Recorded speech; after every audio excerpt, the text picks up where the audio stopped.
I'm a level 18 Pokemon trainer. I'm a level 0 not going to download it.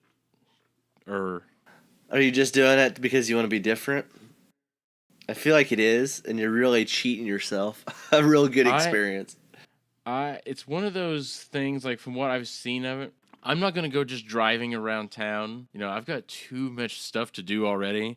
You need like 30 minutes a night to kill to play it. I don't have 30 minutes a night just like, I'm going to go drive around and collect imaginary animals on my phone. Me and Trey hit it real hard.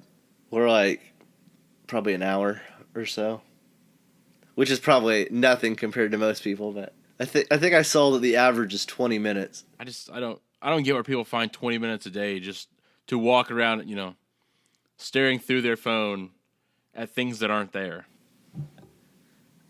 I don't get it. I'm old. What can you say? It's no different than killing time on Facebook or something. I don't do that either, though. See, I'm just weird. Are you on Twitter? Do you kill time on Twitter? No, I do get on Twitter. Twitter is I guess that's my drug of choice. There you go. Cut out the Twitter time, except when you're reaching out to our Twitter followers at Tabletop Life Podcast. Just sneak that in there. Also on Instagram at Tabletop Life Podcast. Actually, I think it's just Tabletop Life. It's just Life. at Tabletop Life. Wow.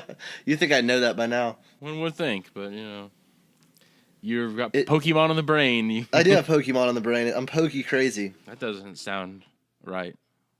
Yeah, it probably doesn't. Yeah, we might want to rephrase that one, but rephrase that one a little bit. All right. So, besides chasing imaginary Pokemon around, what have you done since our last episode a month and a half ago? Well, we watched the NBA Finals. Oh yeah, that didn't turn out like we thought, did it? Well, like I thought. Yeah. What'd you think? You said 4, didn't you? Yeah, it was like 2 or 3 at that point. Yeah. I think it was game 2, and they were going back to Cleveland, maybe? They just, like, blown them out. Yeah. And I'm not a big LeBron fan, but he did. He came through for him, so. What a turnaround. What can you say about it? I just kicked our board game over. I heard something. That's fun. See, I like to leave the pieces out so I can look it over as we're talking about it. Really get a good visual grasp of it. I meant to do that. I meant to kick it over on the floor. And I wanted to dump it to get a good look at it, you know. Beats taking them out piece by piece, right? Of course. Dump it, and then you get to reorganize. That's the fun. I know. This is by far our latest podcast, I believe. Well, we had to do this. I mean, we're running out of time. We are turning into busy people. But we do have an awesome game today. A game I've been waiting to do for a while. Yep. And we bought the expansion for it, which is why, I mean, that added a couple weeks to the time because we were ready to record about 2 weeks ago, which would have been 4 weeks. And then we decided to buy the 10th anniversary edition and compare the two. We'll talk Pokemon Go after. Oh, do we have to? Well, I feel like the people really need to bring this in. And I feel like the people aren't going to listen to this because they're going to be out chasing Pokemon. Get prepared for our live Pokemon Go broadcast. I don't think it's probably not safe because they're already not looking where they're going because they're staring at the screen on their phone looking for Pokemon. You want them to have earphones in listening to our podcast. That's not safe. They can't see. If they can't hear, these poor people are going to be getting run over. Well, we can put some sort of disclaimer on it where we're not responsible. We do not want our audience being killed. Don't. Whatever you do, play Pokemon Go and listen to this podcast. Do them separately. Go to a park, and then you can play it and just sit on a bench, put out a lure, and just wait all day. And for the love of God, watch out for traffic or angry, large people. Yeah, there is starting to become a little bit of a hate towards people that enjoy it. I can't say I'm a grumpy old man, I guess I sound like, but I see people out playing it quite a bit, actually. And I don't have any ill will toward them. That's good. Sometimes I get a little nervous when I'm like, oh, you're getting awful close to that curb, buddy. Watch out. Watch out. Watch out. Oh, look up. But so far, I haven't seen any fatalities. So that's good. That is good. Yeah. Don't want to see any of that. No. Also gives a bad rap for the game, and we can't be having that. Have fun playing the game. Just do it responsibly. Play Pokemon Go responsibly. That could be our disclaimer, our little tag. To run that by the legal department. Who's that? You? I don't know. That's okay with me then. All right, we've done it. You ready to talk trains? Just talk trains. Get us started, Matthew. Well, I'm excited to tell you that this week we're going to be discussing Ticket to Ride 10th anniversary. And the original Ticket to Ride. We will be comparing the two. This is one of my favorite games I've ever played. And I had not played the 10th anniversary edition until just a couple weeks ago. And it was as amazing as I hoped it would be. And it just changed the game drastically. I mean, it's not like anything really new. It's just a very refined version. I think whenever we were playing, I had made the comment to Michael, it reminded me of like a Game of the Year edition video game. Yeah, like kind of. They put all the patches and all the DLC and everything in there and kind of tied it up in a nice bow. And if you enjoy Ticket to Ride, I highly suggest getting the 10th anniversary. And if you don't have either version, once you buy the original Ticket to Ride and the 1910 expansion, which is where you get your big cards, the price difference is only $25 between that and the 10th anniversary, which is included with big cards. So if you were going to get the game new, I would suggest getting the 10th anniversary edition. If you want to test it, go to a buddy's house. I would totally agree. The craftsmanship alone justifies the price increase on the 10th anniversary edition. Bigger map. The trains are much more detailed. Yeah. Much more detailed. All the art has been redone. Beautiful. You get collectible tins that correspond to your trains, color-coded. Very nice. Like I said, the cards are the bigger versions. Even the card artwork has been redone, which we liked quite a bit. I think the only thing we didn't care for was the wild cards looking too much like a black train. Yeah, I'm not sure why. This still has the kind of the rainbow pattern, but it's very subtle. The rainbows around the border. You really have to, especially if you've got black cards, you have to kind of put them on opposite sides of your hand because it's very, very similar. Yeah, you want to pay attention to that. And for some reason, the pieces like that you move around for the player were kind of plain. Yeah, I did expect a little more to there, but they put all the money into the new trains and tins, and they did. I mean, I think it's well worth the price increase. And that's the focus, what you're going to be looking at 90% of the time. So I think they made the right call. If there's somebody out there who hasn't played the original Ticket to Ride, let's give them a brief overview of how the game is played. The game is very simple. You can do one action per turn of 3 choices. The point of the game is you draw routes from different destinations on the map, and you try to collect that color route by cards that are played throughout the game. There's a river of cards you can draw from, and you can also take random cards from the draw deck. Okay, let's back up. Let's assume a person doesn't know anything about this game. You've got a map of the U.S. and like the bottom part of Canada, and it has like major cities on it and routes connecting different cities. Yes, different routes between 1 and 6 trains long. Mm-hmm. And these routes all have a different color assigned to that route. What you're going to do is there's 4, I believe, different colors that the players can be. I think there's more than that. There might be 6. 6 then, maybe. So each player gets their train piece, and they're also all different color. In the 10th anniversary edition, they have different designs. Like the red one was like a circus. So everybody has their colored trains, and you're going to start the game by drawing 3 cards from the routes that he was talking about. You have to keep, is it 1 of those routes or 2? On the first draw. On the first draw, yeah. It's 2 of 3. 2 of 3. You have to keep 2 of them. Those routes, one might be Los Angeles to New York, and that's going to be a long route, so it's worth more points. And you might also have a shorter route like Chicago to New York, which is going to be a lot easier to get, but you're not going to get very many points for it. So you have to keep 2 of those, and then you're going to go like he was talking about.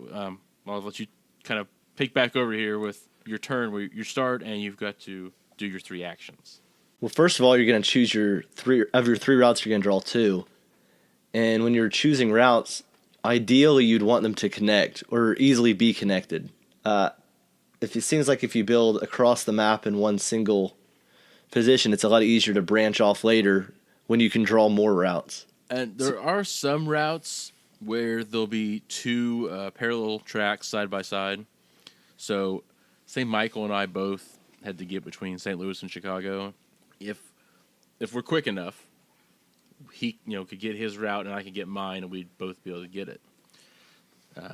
It does get kind of thorny whenever I might see Michael really, really needs this route, and on a few places in the map, there's only one colored track that goes through.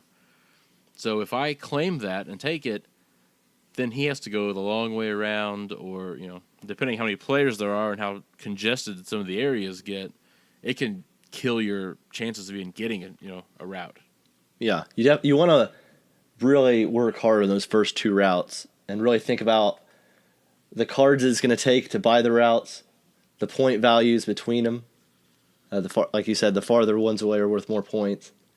So you really just want to get something that you can easily complete. You probably wouldn't want to get like a New York to Miami and then a Seattle to LA. That you'd be building on two different sides of the map, and it'd be a little bit trickier. But there's two bonuses. One is worth 10 points, I believe, for the longest route. So if you have the longest continuous route around the map, then you get 10 bonus points at the end of the game. If you have the most completed routes, you can get an additional 15 bonus points. And those will come into play if it's a tight game. So that also puts a little bit more strategy into your route selection starting out. If you want to get a good continuous route or make something that's easy to branch off of and try to maybe get a bunch of different routes completed. And you also get penalized for routes that you don't finish. You lose whatever points you would get for completing it, you would lose those points at the end of the game if you don't complete it. So that's another strategy into it. You don't want to take too many high-level routes that you might not be able to complete because that could just kill your game. Ticket to Ride avoids all the pitfalls that I've had with other games because it has strategy. It has amazing strategy with planning your routes, and it's very deep in that regard, but it's also so accessible. You can just sit down and start, putting trains down. And I think it's one of the easiest games to pick up and learn in, 5 minutes and be playing at a really, really good level, as opposed to, Takenoko. I played 2 or 3 games and I still kind of felt like I was struggling to grasp things. Ticket to Ride, within 5 minutes, you know exactly what's going on. It's the ease of play. It's a fast-paced game. It can go quick. Mm-hmm. So we talked about routes. So the speed of play, on your turn you can do one of 3 actions. You can either draw cards, play cards to buy train spaces on the board, or draw new routes. So you get one of 3 actions. Once somebody does an action, then the next person can go, and the next person, and you can just make it through turns very fast. So on your draw stage, you got the 4 cards of the river, and then you've got the draw deck. You can draw 2 cards on your turn. You can either draw 2 from the river, or 1 from the river and 1 from the draw deck, or 2 from the draw deck. It's really your choice. One thing they implemented was if you take a card from the river, the card that replaces it you cannot play. So sometimes you can get burnt and flip a wild card out by not doing it. I always like to draw from the deck and the river, but everybody else in the group seems to do the river last. I don't think about the river, and that's my own failing. I get so focused on my routes that you just forget. I mean, you see the 4 out there, so if it's something you need to plan ahead, and even if it's something you don't need now, you can look ahead and see, well, if I branch off here, I'll need this, and take one. You're not just taking a chance on one, you're for sure getting something you'll need. Very true. I had a route, a 20-point route that I lost in my last game, and I was 1 card short. I just kind of assumed I would get something, and the well went dry. So planning ahead, definitely, the earlier you can plan ahead, the better. Take advantage of the river, get what you need. If there's nothing out there for you, draw some wild cards. Yeah, it's always so easy, just draw some wild cards. You also start with, I think we start usually with 10 cards. I don't remember what the rules call for you to start with, but we usually start with 10 or 12. sometimes more than that if we want to speed the game up a little bit, just to give you a starting hand. And you can also use the cards you have in your hand to pick your routes. Gives you a little bit of an advantage towards that. So then after your draw stage, the other option you could do would be to play cards for trains. Like Matt said, each distance between cities is indicated by a certain amount of spots on the board between 1 and 6 trains. You need to collect the color that's on the board for that route.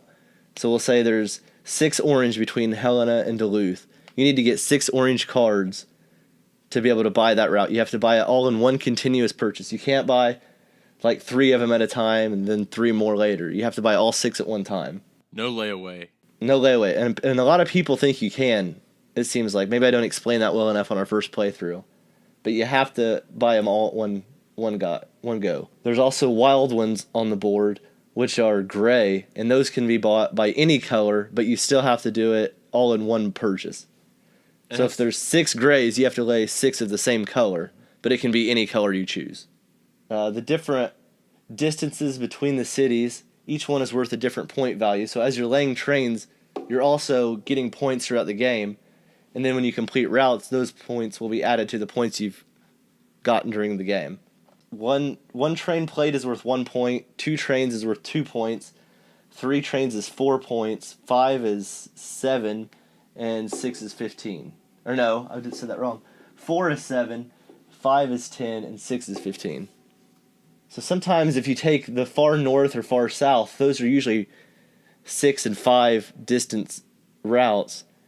If you get those, you can get 15 or 10 points every play and really give yourself an advantage towards the end of the game. Inevitably, toward the end of the game, things are going to pick up pace very quickly. Things usually pick up pace, it seems like, when the first train is laid. People like to collect cards for many rounds, and then once somebody lays something, everybody that's going to be building in that area usually gets really nervous. And then you usually see a flurry of activity, and everybody's buying trains and routes. And then everybody runs out of cards, and you go back to drawing for a while. And the cycle repeats. And the other option on your turn would be to draw new routes. So if, say you got your 2 or 3, for whatever you have from the first draw. If one of those isn't looking too good, you can always draw more. If you have them all completed, you can draw more. It's just really whatever you want to do. Once you draw 3 new ones, you have to keep one of them. So early on, the 1 and 3 shot's pretty good. You're probably going to get something good. Later on, it might be a little bit more risky. But we have noticed people in a last-ditch effort at the end of the game to just keep drawing 3 over and over on their turn and hoping they hit one just to get some bonus points towards the end of the game. It might be a way to dig yourself out of a hole. It can also put you into a hole you just can't get out of, too. And that's the game. You do one of the 3 actions. Once someone gets down to 2 or less trains, everyone gets one final turn, and that's the end of the game. So you'll have the points that you've scored throughout the game, and then everyone will reveal their tickets that they've collected throughout the game. We always deduct negative ones first, and we start lowest position to first. And then we also do lowest to first when we're showing what trains we have completed, just to give it a little bit more excitement going into that final count. And like I said, if you have the most routes completed, it's 15 bonus points. If you have the longest continuous train on the board, it's 10 bonus points. So that any trains you have off of the main line would not count towards that. It would be your longest line completed. And that's the game. It seems like you can complete it in close to an hour. More starting cards would speed the game up. It also depends on the group. If you're wanting to talk and stuff, it could take a little bit longer. If you're really watching it, you could probably get a game in like 30 or 40 minutes if everybody was really on it and drew and was paying attention. I would think you might be able to do it in less than that. Maybe. I don't know if we've had a game under 30 minutes, and we've had some games where people were really paying attention and on it. And I don't think we've ever had one less than 30 minutes. I mean, you could do it. You could do a turn, especially when you get into those phases where people are just drawing cards. You could do a turn around the board in 10 seconds. It's just draw cards, draw cards, draw cards, draw cards. Yeah. I mean, when you get into those stretches like that, now, when people are planning out and they're laying, tracks, and that's going to slow it down a little bit, but it's very fast-paced. I mean, you're like, we mentioned before, you're not going to go in the other room and, get some chips and a drink and come back. Like, you don't have time for that. No, you don't. You're going to be slowing up the game if you leave the table. Yeah. Every time. On the box it says it takes 30 to 60 minutes to play. We have had games go longer, but not usually. I'd say usually in the 45 minutes to 60 minutes range is usually most of our games. Our group takes it very seriously, and nobody wants to lose, so we keep track of all games played with a high score list in all of our games. Somewhat prestigious to write your name on the high score list, saved forever in time in the game box. We should post them on the Tabletop Live website. We probably could. We could post them on the website and the Instagram and Twitter. Oh, we should keep live lists on the website. Actually, now that I'm looking at it, we probably shouldn't because people have drawn some inappropriate stuff on the high score list. Oh, no. And I believe we are marketed as a family-friendly podcast. We are family-friendly. Shame on you. It was not me. Shame. I would not deface my own high score list. That's why we can't have nice things. I will say one thing. The board really holds up well. Somebody spilled a glass of wine on the original Ticket to Ride board, and we completely wiped it away, and nothing stained, nothing ever happened. And also the original version of the game comes with bonus trains, so if you're like us and have doggies that like to eat little pieces, the original comes with replacement. The newer one does not come with replacement pieces, so we'll have to be a little bit more careful and make sure that doesn't happen. But luckily, we've never had a Ticket to Ride issue, but other games must have looked like little snacks because we have lost other pieces. The new commemorative tins you get for your pieces help seal them up very nicely, though. Yes, and the tins are very nice to play out of. When we played the original version, we had little bowls that we would put the pieces in just to help keep them organized in front of you. And this comes with the tin that you can put in front of you, and that's very nice. Which might explain why the dogs thought they were dinner. Could be. Put them in a little bowl. Set yourself up. It's usually the wooden pieces that the dogs like to eat. Catan, Takanoko.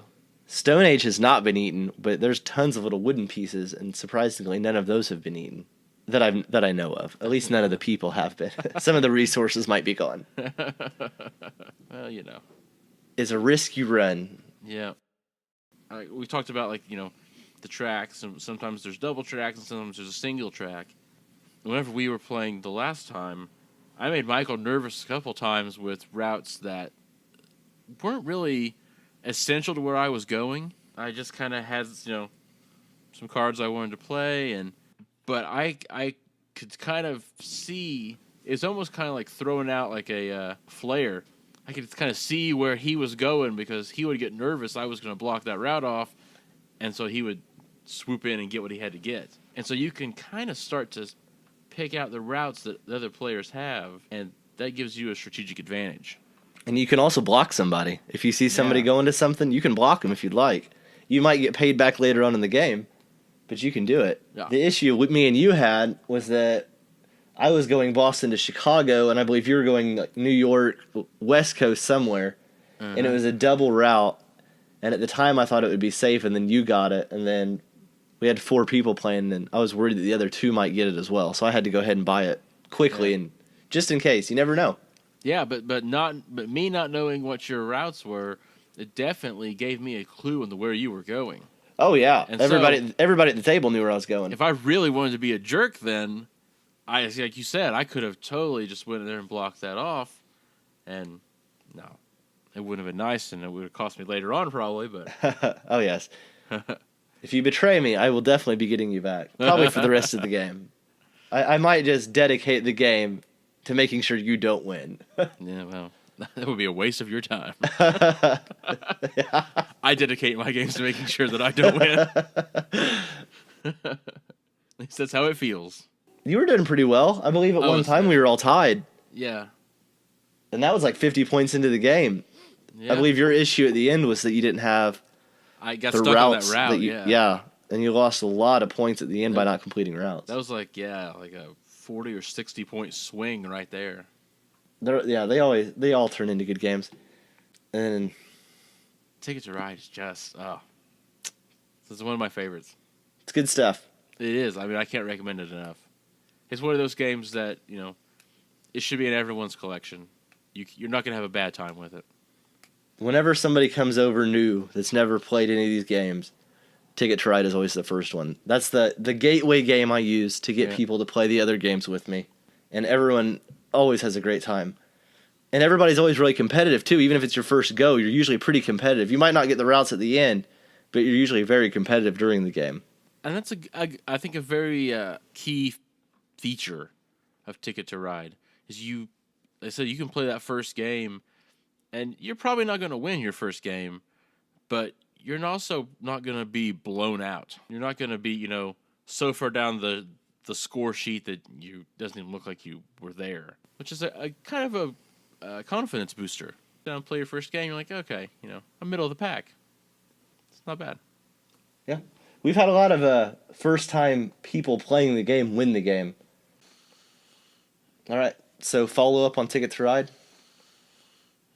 Yay or nay? I'm definitely a yay. One of my favorite games. Totally a yay. Totally a yay. There's no question.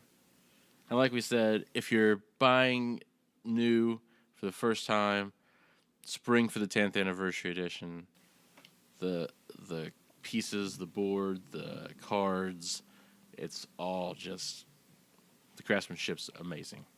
It is a little pricey. But not so much once you factor in the cost of the 1910 expansion and the original game. $25 for the nicer stuff. For me, it's easily worth the $25. I think if it's if you're building a board game collection, and especially if you're gonna you're gonna have this for years, the tins alone for storing the pieces are worth the $25. Yeah, it's nice. It's real nice. Because otherwise, you've got to find or go buy something to store those pieces in. You really do. It's the Game of the Year edition. Yeah, it's a good way to put it. It's everything. And if you do own the original version and you were wondering about the 1910 expansion, it's definitely worth the money as well. The bigger cards alone make it worth the money. It also adds routes, and you can play it 3 different ways, I believe. I think it comes with 3 different game types. But we bought it for the big cards alone, and that's worth it. I believe the 1910 expansion also adds the bonus for completed routes. I don't think that is in the original game, but I don't remember. I sold that version to buy the new one. Final verdict right there. If you have Ticket to Ride, the original, buy the 1910 expansion, at least. If you want the full experience, the niceties, get the 10th anniversary edition. But and if you own... Whatever you do, somehow get Ticket to Ride. It needs to be in your collection. Definitely. Either one of the versions. Yeah. And there's also other versions that are Europe and Asia, and there's many different types. And I believe there's a new version of Ticket to Ride coming out at GenCon this year, which we will be experiencing ourselves for the first time. Yeah. Even though it's only an hour away from us, we've never been to GenCon, so we're really looking forward to that. So hopefully we will see some of you on Saturday. Yeah. I believe it is August 6th, I believe. Is that right? Yes, it is. It's August 6th. Yeah, I'm looking forward to it. I've been looking a lot into it, but I'm sure it's like most things, you just can't really get a good grasp of it until you experience it yourself. And we will also be doing a podcast talking about Gen Con and our first experience. That will be our next podcast coming up, I would assume. Or shortly after Gen Con. See, that is 2 weeks away, so very soon. Next episode is going to be a little different format.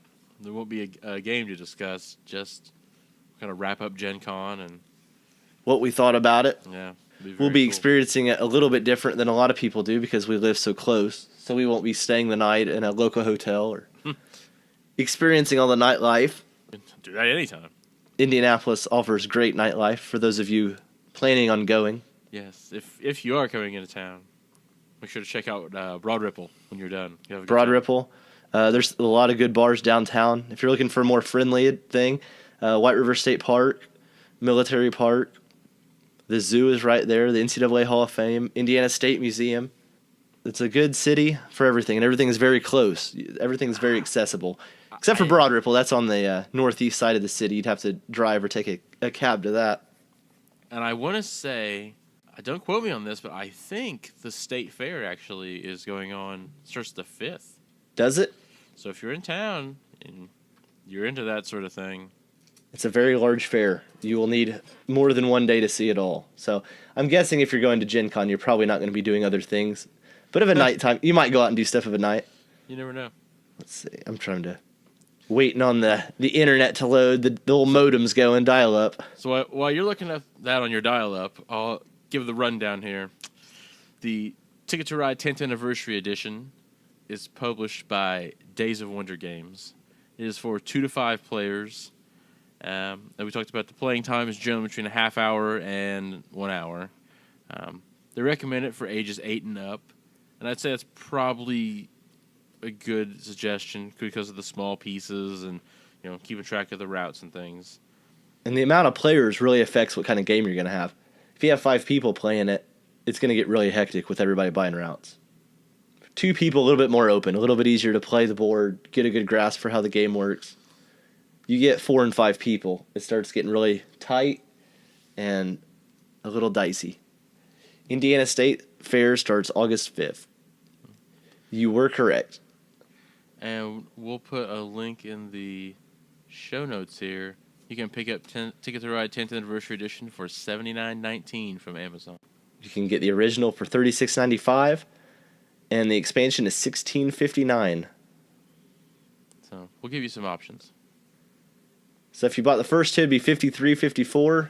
If you bought the 10th anniversary, it'd be $79.19. So it's a $25 difference. And GenCon is running August 4th through 7th. You can buy 4-day passes, but since it's our first go, we thought we'd hit one day and see how it went. It should be a good time. I'm hoping we didn't make a mistake by getting will call tickets and not getting them shipped to us. I'm hoping that the line isn't out the door for will call. If it is, I mean, so be it. It will give us more time to tweet and talk to listeners and... What else do you do when you're waiting? You can go catch Pokemon. There you go. If you see us, come say hi. Definitely. I think we have pictures on Twitter. I don't think there's any on Instagram, but I believe there's some on Twitter of us. I don't know how the irony of that works, but... I try to keep the Instagram account really clean and just good board game photos. But I might branch out. I've been considering branching out and just capturing everything board game related, but we'll see. We'll definitely... we're gonna try to... If you're listening to this on YouTube, you'll notice that there's some photographs to go along with it this time. Oh, nice! I didn't know that. Yeah, yep. We're gonna have the photo slideshow in there. So, and someday we'd like to add video, but that's down the line. Yeah. Let's not get too far ahead of ourselves. We're a very small production here, so another one in the can. I'm looking forward to GenCon, though. I think it's going to be a good time. Yeah, it should be a really good time. I'm excited to see all the new games. I've been following GenCon on Facebook, and they've been posting all kinds of stuff that's going to be there, and it's really got me excited about it. So, I've also been reading comments to see what everybody does and their experiences. They actually, I read somewhere that it's expanding from the convention center to Lucas Oil, and there's going to be some stuff in Lucas Oil, and it's all connected by an underground tunnel. It's like overflowing, if I remember correctly. Yeah. Hopefully it stays in Indy for a while. I think we got till 2020, and then it leaves. Or it goes back up for where they're going to do it. Yeah. I feel like Indy's a really good city to do stuff like that because everything's so close. Everything's within walking distance. I mean, I think if you walk from IUPUI to downtown, it's only like 20 minutes. It's a super easy walk. Yeah. And worst case scenario, you can always, call an Uber or something if you have to get somewhere fast. Yeah. Really fast. Just because you're in Indiana, we have things like that here. Don't worry. I saw an ad for a new board game they're coming out with. It's not a game. I mean, I guess it is. It's like the size of this Ticket to Ride board, and it's a digital tablet, and the board games load up onto the screen, and you've got like the pieces that you play on the touch screen. That's cool. So you could buy one of those and have multiple games on the same thing, and only have to store the one tablet. It looks pretty cool. I like having the pieces though. I mean, I kind of like holding the pieces in your hand and checking them out.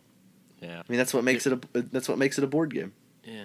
It would make our show a lot less interesting if everything was just a digital game. Because that's most of my complaints or praises are about the pieces and the quality of the artwork. So. It is true. Yeah, if you take that away, we might run out of stuff to talk about real fast. I think that about does it for our episode here. Very nice. So, till next time. From GenCon. From GenCon, well, not really from GenCon, but we'll be discussing GenCon. Let's discuss the newest craze of Pokemon Go. I haven't played it.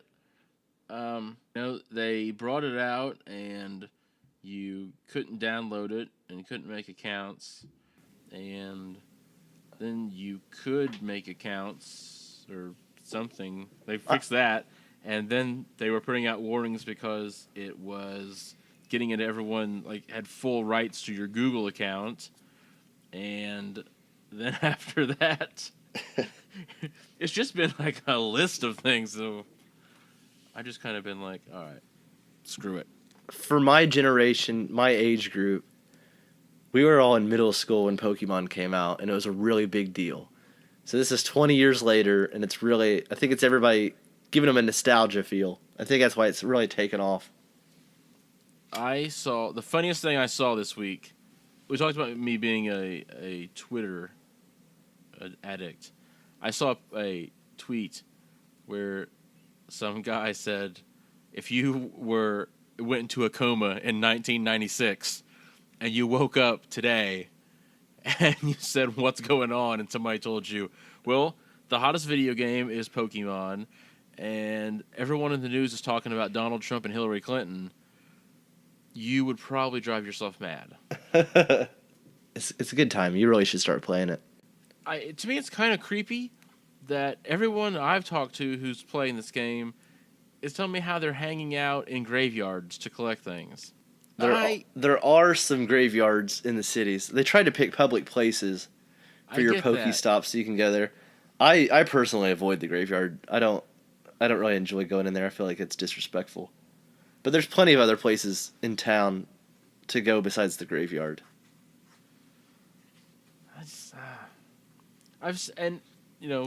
Businesses, God bless them. Some places are really getting into it, and some places are really upset about people. I don't know what the verb of Pokemon is, but poking around. Got to catch them all. I know. It's bringing people together. I'm hanging out with people that I've never hung out with before, talking to them, meeting up around town. There are definitely some good social aspects to it. And it does get you active. I did see they were partnering with McDonald's, so that's kind of counteractive. Yeah, I'm not sure how that's going to work. I guess you get all hopped up on chicken nuggets and walk around town. Get your exercise for the day, or maybe that's how you're going to do it. After you eat at McDonald's, you have to play Pokemon Go for 2 hours to burn off the McDonald's you just ate. Yeah, it's a perfect combination. It is a good time. It's me and my wife play it all the time. Maybe too much, but it's good fun. Until Ollie is old enough to complain, you're set. I have a feeling Ollie will be playing it as well. I'm just guessing that... You think it'll still be around? No, honestly, I don't. Yeah, I don't either. I've heard that they're going to be adding all of the different generations of Pokemon, in updates as the game goes on. So that might keep it fresh for a little bit. Yeah. The original 150 though, that's what my age group, at least, that's what we all played with. So the other ones don't really have the draw that those original 150 do. The younger people will probably love it because that's what they grew up on. I mean, there's been Pokemon games coming out for 20 years. It never stopped. It's not how phone games work though. I mean, think how big Angry Birds was and how quickly that went away. And the same thing with Cut the Rope and Flappy Bird and Clash of Clans. I mean, all these games. What's the other one? Boom Beach. Oh, my God. You know, Boom Beach. We're talking about this. I'll say the Pokemon Go has definitely taken over my Clash of Clans and Boom Beach addiction. Wow. That's impressive. 2 games now. I feel bad. I'm involved in groups on both of those games, and I have not been putting in the time and effort that I should. But see, that's the thing, though. That's will be Pokemon Go's downfall. Is it's now just another smartphone game. So, whenever the next craze comes along, people will leave Pokemon Go to go play it. They probably will. Yeah, I mean, I don't think it'll have the legs that Nintendo would probably like. But I think right now, everyone strives to get as many as they can, and once people start getting all of them, and then you're going to start seeing repeats and not seeing anything new, and that's when it will start dying out. That's when they'll have to add newer ones to go out there and find. And I don't know if that will draw in all of the age groups like it does now. It might become too much. There's a ton of people playing it, though. That's true. Tons of people playing it. Of all ages, I see people around town playing it. I would never dream that's what they'd be doing. Even when we were at Peter Frampton on Wednesday, I saw a couple cops playing it in the park. That's pretty funny. They were supposed to be watching the crowd, but I'd see them. They'd walk into a really obscure part of the park, and I'd see them flicking their phone. It's like, I know what you're doing. I also like that aspect. When you see somebody doing it, you know what they're doing, even if they have the augmented reality turned off, and they don't have to point their phone at it. You still know what they're doing because they're sitting there flicking Pokeballs. I think that's enjoyable, and I like going to a gym and seeing like 6 or 7 other people there. I think that's funny. I think that's the best part of it, is the community aspect of it. Yeah. I mean, I know you've never played it, so you really probably don't know how it works, but there's different Pokestops around town, and I believe this company has let out another app where you marked like specific spots in your town as like landmarks and stuff, and those are what they're implementing into this game to be Pokestops. Which is why you have your graveyards and stuff like that, because people in the other app have marked those as landmarks in the town. But on all these Pokestops, you can put a lure down, and that draws Pokemon into the area for 30 minutes. And everybody's map, you see the map together. You don't see where everybody is, but you see the same map. And when somebody puts down a lure down, it draws everybody to that spot of town. And in Indianapolis on Wednesday when I went up there was like 5 or 6 Pokestops that all had lures on them. And there's people like literally running through parking lots trying to get over there. I can't remember what website, but literally, I think it was in New York. There was a rare Pokemon or something that had appeared on one of the maps people were playing. Yeah. And there were people getting out of putting their cars in park in the road, getting out and jumping across the street trying to catch it or whatever. I can't say anything. Earlier, we were driving around and Trey spotted one on her map, and I parked the car at one school, which would be Lutheran Central, and got out and walked around. Didn't find what I was looking for. We jumped in, drove around to the other parking lot at the high school, and then I walked around the track trying to find it. And of course, I didn't get anything, and I kind of felt like an idiot because people were watching me, and I guess that's the bad part, but it wasn't too big of a deal. I really would have been happy had I caught it. It was a Charmeleon, and I don't have one of those. So it would have been nice, but was it worth parking the car and running across the field? Probably not. But that's only knowable in hindsight. But that excitement, that you get kind of like a little bit of a high off of it when you see something on your map and you're like, oh my gosh. I gotta catch it out. Even if you're just sitting here at home and you see it and you're just like, that'd probably be worth putting pants on and getting out and catching this Pokemon. I think we got a show title. Putting pants on, catch Pokemon. Worth putting pants on. There you have it. It took this long, but I got nothing better than that. No, it's probably good. Probably a good spot to end the show, too. I think so. I can't top it. Probably not. All right. Well, for this time, I'm out. All right. Until next time.